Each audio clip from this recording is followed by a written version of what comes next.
જય સદગુરુદેવ. માનવ મહિમા ભાગ 242.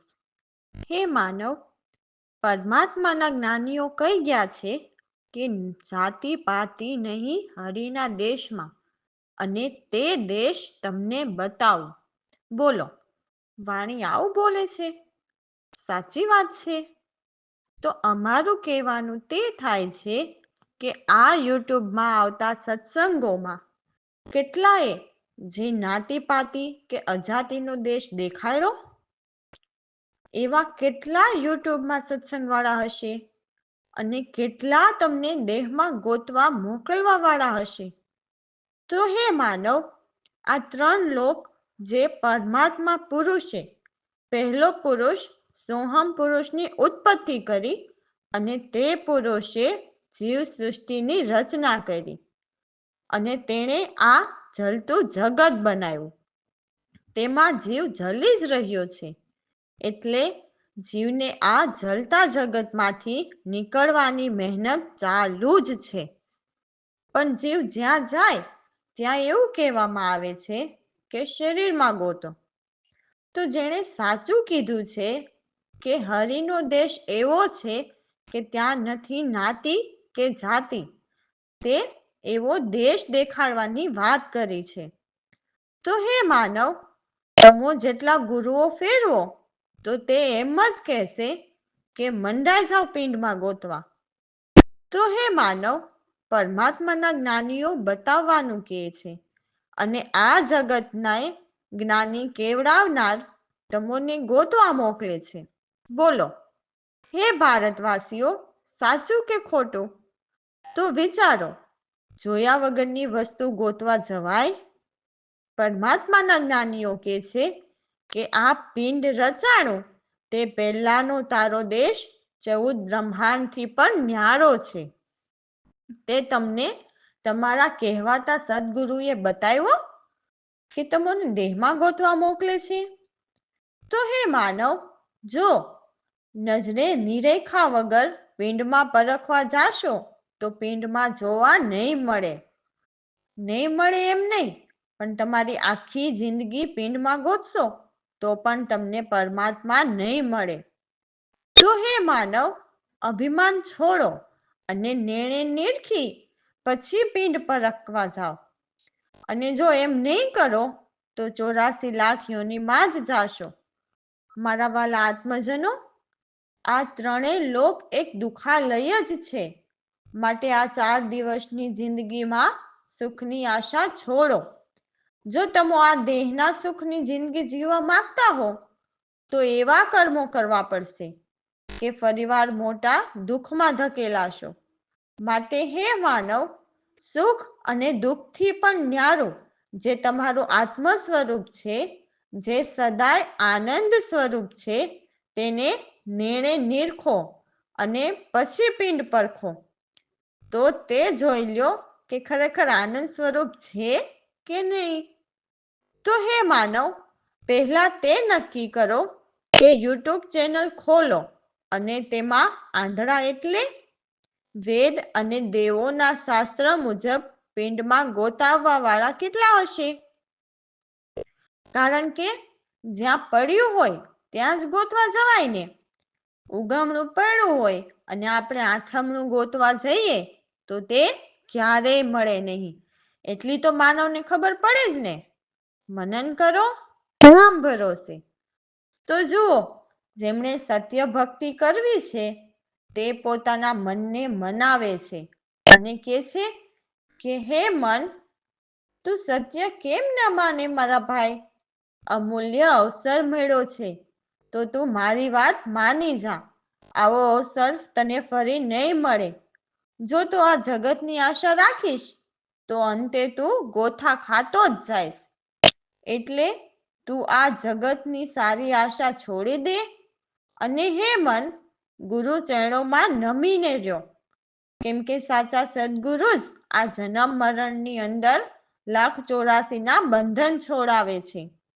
એટલે જગતમાં સત્ય જ્ઞાનીના શરણા નથી લીધા, તેને સંતો બોધા કહે છે. કેમ કે સત્ય સમજે નહીં ને ભવની અંદર ભટકે છે. હે મન, ભટકવાનું બંધ કર અને આઠે પહોર સદગુરુના ધ્યાન ધરો, તો મનુષ્ય જન્મ સફળ થયો માનવો. આ દેહ મંદિરમાં નિરંજન દેવ છે, તે પણ સદગુરુ લખાવી દે છે. એટલે દર્શન કરાવી અનુભવથી પાક્કું કરાવી દે છે. એટલે સદગુરુની કૃપાથી ભીતર દર્શન કરવા મળે છે અને દર્શન કરવાથી સારા દુઃખ જતા રહે છે. જે જન્મ મરણના દુઃખ છે તેની વાત છે. તો અમારા પર અમારા સદગુરુ પ્રભુએ કૃપા કરી અને અમને બ્રહ્મ સ્વરૂપ લખાવ્યા. તો સદગુરુ કૃપાથી જ તેમના શિષ્ય કહે છે કે દીદાર હંમેશા આપણા ઘટની અંદર જ છે. જય સદગુરુદેવ. મન રે માને નહીં મારા ભાઈ, આવો અવસર તને પોરી નહીં આવે, આખરે તું ગોતા ખાયસી. મન રે માને નહીં મારા ભાઈ, આ જગતની છોડ આશા સારી, ગુરુ ચરણોમાં ત્યાંય લાખ 84 ના બંધન છોડાવે. આ જન્મની અંદર મન રે માને નહીં મારા ભાઈ, ગુરુના ચરણા લીધા વિના બોધા, ભટકે ભવની અંદર આઠે પોર કર ગુરુના ધ્યાન. જ્યારે મનુષ્ય ફોડો પામીએ, મન રે માને નહીં મારા ભાઈ, આ નરદેહમાં દેવ નિરંજન સદગુરુદેવે લખાવી, ગુરુની કૃપાથી દર્શન મળે. દર્શન કરતા જાય દુઃખ સારા, મન રે માને નહીં મારા ભાઈ. ગુરુ પ્રવીણ રામે કૃપા કરીને લખાવ્યા બ્રહ્મ સ્વરૂપ, દાસલાલ કહે દીદાર હંમેશા આપણા ઘટની અંદર, મન રે માને નહીં મારા ભાઈ. રામ ભરોસે. તો આ વાણીમાં સદગુરુને એમના શિષ્ય કહે છે કે હે સદગુરુ પ્રભુ, તમે તો સૌના સાહેબ, સર્વના કરતાર છો. મેં તમને અંતર્ગત એટલે અંતરથી જાણી લીધા છે. હે સદગુરુ પ્રભુ, મને એ કહો કે સગુણ નિર્ગુણ બ્રહ્મની અંદર કેવી રીતે છે? તો આ વાત જે નિર્ગુણ પરમાત્મામાંથી સગુણની ઉત્પત્તિ થઈ તે વાત છે. એટલે આ સારી સૃષ્ટિ બ્રહ્મની અંદર જ છે. તો સગુણની જે ઉત્પત્તિ તે બ્રહ્મની અંદર જ હોય ને. તો પછી શિષ્ય સદગુરુને કહે છે કે નિજ આત્મ કેમ ઠેરાણા, એમને લખતા કેમ પામીએ? તો સદગુરુ કહે છે કે નિજ આત્મ એ પરમાત્માના પ્રતિબિંબ રૂપે ઠેરાયેલા છે અને તેને શબ્દ સુરતાનું ભજન કરતા પામી શકાય છે. તો પછી શિષ્ય પ્રશ્ન કરે છે કે ચાર ખાણીમાં નિજ કોણ છે, એ મને સમજાવીને કહો. તો સદગુરુ કહે છે કે આ ચાર ખાણમાં નિજ એટલે જીવ પોતે જ થાય છે અને નિજથી નિજની એટલે પરમાત્માની ઓળખાણ કરીને નિજને એટલે માનવને ખુદને ઓળખવાનો છે. પોતે ક્યાંથી આવ્યો છે અને પાછું ક્યાં જવાનું છે. શિષ્ય કહે છે કે ઉપજે છે, મટે છે, તે શું હોય છે, એ કેમ હોય અને એવી કેમ આ દુઃખદાયી છે? તો સદગુરુનો જવાબ છે કે જે ઉપજે છે, મટે છે, તે આ દેહ છે અને જીવ કર્મ કરે છે એટલે આ ત્રિલોકીના દેશમાં કર્મ ભોગવવા આવવું પડે છે. જો કોઈ સત્યજ્ઞાની સદગુરુનું શરણું લ્યો તો કર્મ ધર્મથી કે પાપ પુણ્યથી ન્યારા કરે તો જરૂર ઉપજ ખપજ મટી જાય. જે છે તે કર્મના આધારે જ જન્મ મરણના દુઃખદાયી છે. શિષ્ય કહે છે કે અસંગ યુગો કેમ રચ્યા અને અગમનો કેમ સ્થાયી? તો પરમાત્માને એવી મોજ ઉઠી કે હું એકનો અનેક થાવ, અને પરમાત્માએ એનામાંથી સોહમ પુરુષની ઉત્પત્તિ કરી અને એમાં સોહમ પુરુષને સૃષ્ટિ રચવાનું કહ્યું અને એમાં સોહમ પુરુષે સારો ખેલ રચી નાખ્યો અને જગતમાં જીવોની રચના જે કંઈ છે તે કરીને 4 યુગ સ્થાપ્યા. હું આમ કરું એ પોતે જ પોતાને સૌનો ભગવાન છું એમ રહે છે અને જીવો તેને ભગવાન માનવા લાગ્યા અને વેદ મુજબ 4 યુગ બનાવ્યા, જેમાં આ કળિયુગના સૌથી ઓછા વર્ષ 4,32,000 છે, 8,64,000 ત્રેતા યુગના, 12,96,000 દ્વાપર યુગના અને સૌથી વધારે વર્ષ સતયુગના 17,28,000. એમ પરમાત્મા ન્યારા રહ્યા છે. તેના આ 3 લોકમાં કરતા ત્રિલોકી છે અને અગમ ન્યારા સ્થિર રહે છે, જે કદી પણ આ સૃષ્ટિ પર આવતા નથી. પછી શિષ્ય કહે છે કે મન, આત્મા અને માયા ક્યાં સમાઈને રહે છે? તો સદગુરુનો ઉત્તર છે કે મન, આત્મા અને માયા એવા છે તે સત્યજ્ઞાની સદગુરુ વિના જોઈ શકાતા નથી. મન એ સોહમ ઘરની ધારા છે જે જીવની નાભીએ બેઠું બેઠું જીવને કર્મ કરાવે છે. આત્મા એ પરમાત્માના ઘરનો છે જે દેહની અંદરનું સર્વ સંચાલન પરમાત્માના પ્રતિબિંબ રૂપે કરે છે. અને માયા છે તે ઓહમ શક્તિ છે જે એમની પ્રકૃતિ રૂપે જીવને એમની માયામાં ફસાવે છે. શિષ્ય કહે છે કે નિજ ક્યાં સમાઈને રહે છે? તો સદગુરુનો ઉત્તર છે નિજ સર્વવ્યાપક સૌની અંદર સમાઈને રહે છે. અનક્ષર કેમ એમ શિષ્ય કહે છે? તેને કઈ વિધિથી પ્રગટાવી શકાય? તો અનઅક્ષર તે પરમાત્માને લખી નથી શકાતા એટલે અનક્ષર કહેવાય છે, પરંતુ તેને લખવા માટે કોઈ સત્યજ્ઞાનીનું શરણું લેવું પડે છે. એના વિના લખી શકાય નહીં, કેમ કે સત્યજ્ઞાની જાણે છે કે અનક્ષરને શબ્દ સુરતાનું ભજન કરીને પ્રગટાવી શકાય છે, જેનો અનુભવ ભીતર થાય છે. પછી શિષ્ય પ્રશ્ન કરે છે કે આ શુદ્ધ સ્વરૂપ કેમ બન્યા અને ચેતન કોણ રહ્યા? તો સદગુરુ કહે છે કે પરમાત્મા તો શુદ્ધ સ્વરૂપ જ છે, પરંતુ મનુષ્ય અવતારથી જીવ શુદ્ધ સ્વરૂપ બની શકે છે. તો એ સદગુરુની શરણે સાંગોપાંગ રહેતા જીવ શુદ્ધ સ્વરૂપ બની શકે છે. એટલે શબ્દ સુરતાનું ભજન કરીને પરમાત્મામાં સમાઈ જાય છે, એટલે થયા શુદ્ધ સ્વરૂપ.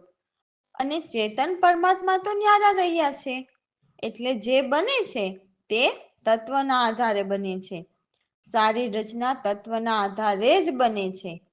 તો સદગુરુને એમના શિષ્ય કહે છે કે હે સદગુરુ, હજુ મને કંઈક આગળ કહો જેથી આ તમારો દાસ બુઝાઈને રહે, એટલે સત્ય જાણીને એમાં સમાઈ રહે. જય સદગુરુદેવ. કે તમે સાહેબ કરતા રહો, અંતર્ગત પામી. સગુણ નિર્ગુણ કેમ રે, એ બ્રહ્મની અંદર રે. નિજ આતમ કેમ ટેરાણા હો, કેમ લખતા પામી, કેમ લખતા પામી. ચાર ખાણમાં નિજ કોણ હો, એક હો સમજાવી તમે, સાહેબ કરતા રહો, અંતર્ગત પામી. ઉપજે મટે કેમ હોય હો, એવી કેમ દુઃખદાયી. અસંગ યુગો કેમ રચિયા હો, અગમનો કેમ સ્થાયી તમે, સાહેબ કરતા રહો, અંતર્ગત પામી. મન આત્મા માયા ભાયો નિજ કિયા રહે સમાઈ. મન અક્ષર કેમ ભાઈ હો કઈ વિધિથી પ્રગટાવી તમે સાહેબ કરતા રહો અંતર્ગત પામી. શુદ્ધ સ્વરૂપ કેમ બન્યા હો ચેતન કોણ રહ્યા પ્રવીણ રામ્યા ગડકો આ દાસ લાલ રહે બુજાય તમે સાહેબ કરતા રહો અંતર્ગત પામી. અંતર્ગત પામી. રામ ભરોસે. તો જો આવું સત્ય જ્ઞાન કોઈ બતાવે તો એ જ આપણા સાચા સદગુરુ. તો એવા સત્ય જ્ઞાની સદગુરુને કહે છે કે તમે અમારા ઘેર આવો હે ગુરુદેવ. હું તો આ તિમિરના તાપમાં પણ તમારી વાટ જોઈ રહી છું. હે સદગુરુ પ્રભુ, તમે મારી સાથે વાદા કરેલા છે કે હું થોડા જ સમયમાં તારે ઘેર આવીશ. તો એ વાદા જોજો ભૂલી ન જતા. મારી ખાસ વિનંતી કરેલ છે તમે જલ્દી આવો. તો તમે તમારી વિનંતી ચિત્તમાં લાવો અને વેગે આવો. હું તમને પુકાર કરીને કહું છું. તો ઘેરે આવવું એટલે શબ્દ સુરતાનું ભજન કરતા દેહ ભીતર સદગુરુ સાહેબના દર્શન થવા તે વાત છે. હું બહુ જ દિન દુખ્યો અનંત યુગોનો ભટકતો ફરું છું. હે સદગુરુ પ્રભુ, તમે મારા પર દયા વિચારીને મને આ ભવ પાર કરાવીને તારી લ્યો. રાત દિવસ તમારા ગુણ ગાશું અને નિત્ય શીશ નમાવશું. ભાગી કરીને સામે આવશું. એટલે આ હું અને મારાની વાસનાથી અને માયાની પ્રકૃતિથી ભાગી કરીને તમારી પાસે આવશું.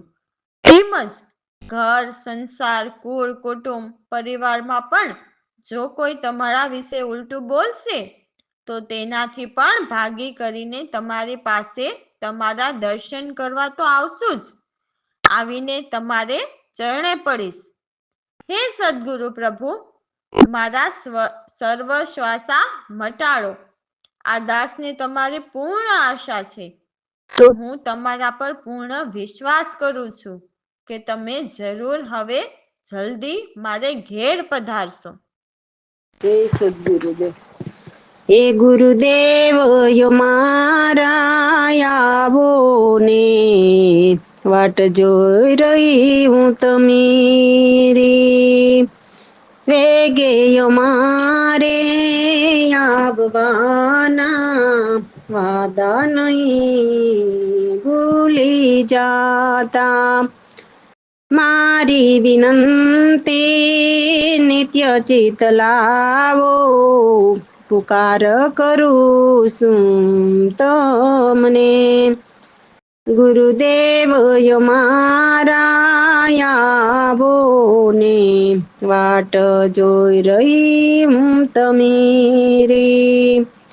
હું દિનનો દુખિયારો ભટક્યો અનંત યુગોનો.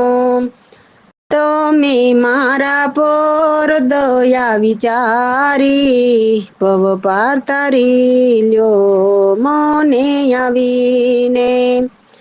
ગુરુદેવ યો મારા આવો ને વાટ જોઈ રહી હું તમીરી. રાત દિવસ ગુણ ગાસું નિત્ય શેષ નમાવસું.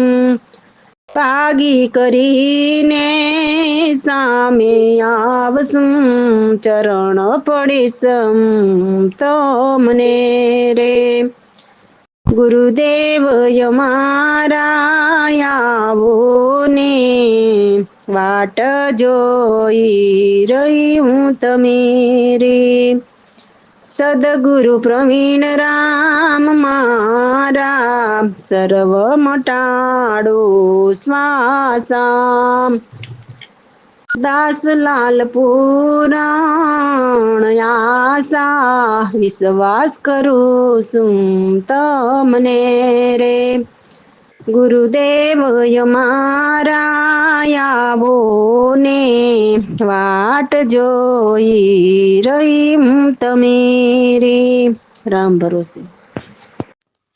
તો જુઓ, અમારા સદગુરુ એમની વાણીમાં કહે છે કે આ પરમાત્માના બંગલા કેવા અજબના છે, કેવા નિરાધાર નિર્લેપ, એટલે દેખાતા પણ નથી અને શેનોય આધાર પણ નથી, અને એમાં અનાદિ પુરુષ એક રહે છે, જેના કોઈ ધામ નથી, વિના ધામે બંગલા શોભે છે, જેના ગામ નામ નથી દેખા, 5, 25 અને 3 ગુણ ત્યાં નથી, એવા કુદરત અગમ અલેખ છે, જેના દેશ કે વેશ નથી, કે કોઈ વર્ણ કે ભેખ પણ નથી, એવા અગમથી અજ્ઞાત, એટલે સર્વ જીવો એ બંગલાથી અજાણ છે, જ્યાં રવિ વિના અનેક તેજ પ્રકાશે છે, મન પવનની ત્યાં ગમ નથી, એવા જીવ બ્રહ્મ એક છે,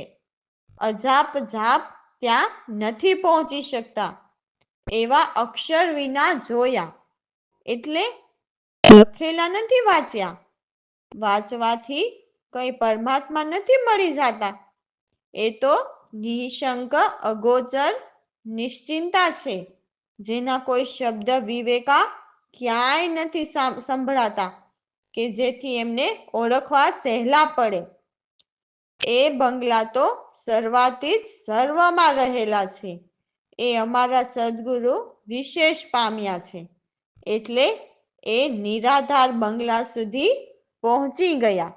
રામ ભરોસે. જય સદગુરુદેવ. એ બંગલા નિરાધાર નિર્લેપ જેમાં પુરુષના દિયે કર નહીં ધામ વિના બંગલા ગામ નામ નહીં દેખિયા 5, 25 3 ગુણ નહીં કુદરતી અગમ લેખ બંગલા નિરાધાર નિર્લેપ જેમાં પુરુષના દિયે દેશ નહીં વેશ લેશ ન કહીએ નહીં વરણ નહીં બેકય ગમ્ય જ્ઞાતય ચલ એ બંગલા રવિ વિના તેજય અનેક બંગલા નિરાધાર નિર્લેપ મન પવન ત્યાં ગમ નહીં જીવ બ્રહ્મ રે એક અજંપા ચાપ ત્યાં નહીં પહોંચે અક્ષર વિના એ જોઈ બંગલા નિરાધાર નિર્લેપ જેમાં પુરુષના દિયે એ તો યગોચર નિશંક નિચવંતા ન કોઈ શબ્દ વિવેકા સર્વાતીત રહ્યા એ બંગલા પ્રવીણ રામ પામ્યા એ વિશેષ બંગલા નિરાધાર નિર્લેપ બંગલા નિરાધાર નિર્લેપ જેમાં પુરુષના દિયે રામ ભરોસે.